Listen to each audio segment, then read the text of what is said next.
আসসালামু আলাইকুম রহমতুল্লাহি ওবারাকাতু। আজকে আরেকটা গুরুত্বপূর্ণ টপিকস নিয়ে আপনাদের সামনে হাজির হলাম। তা হচ্ছে সামনে ভাদ্র মাস আসতেছে, জলাতঙ্ক নিয়ে। জলাতঙ্ক মানে এই ধরনের রোগী জল খেতে পারে না, এ কারণে এর নাম দেওয়া হয়েছে জলাতঙ্ক।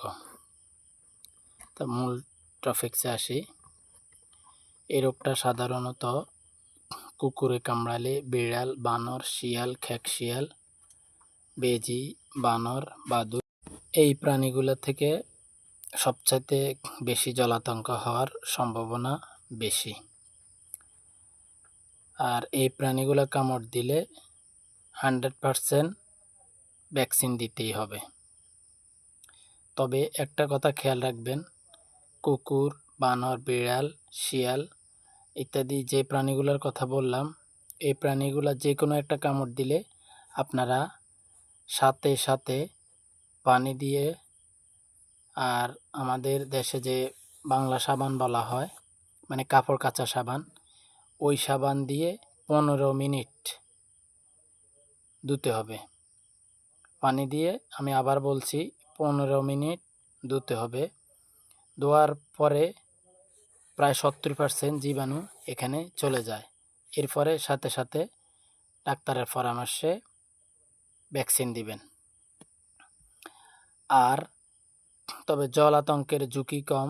সাধারণত ইঁদুর কামড় দিলে, চিকা, খরগোশ এগুলোতে তেমন ঝুঁকি নেই, তাও ডাক্তারের পরামর্শ নেবেন।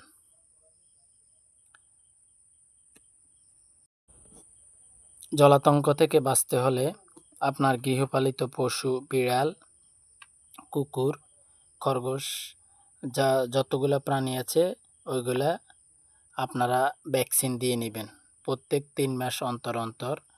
আর পশু হসপিটাল থেকে আপনারা ভ্যাকসিন দিয়ে নেবেন, তাহলে ওইগুলো আপনাদেরকে কামড় দিলে আপনাদের জলাতঙ্ক হবে না।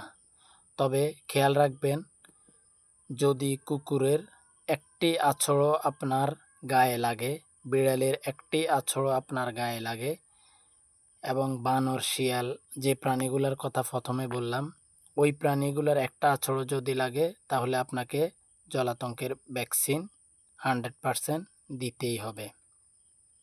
আর কামড় দেওয়ার সাথে সাথে আপনি 15 মিনিট কাপড় কাচা সাবান দিয়ে ধুয়ে নেবেন, তাহলে এই ঝুঁকিটা একটু কমে যাবে। তবে ভ্যাকসিনটা নিতেই হবে, এটা খেয়াল রাখবেন। খোদাহাফেজ।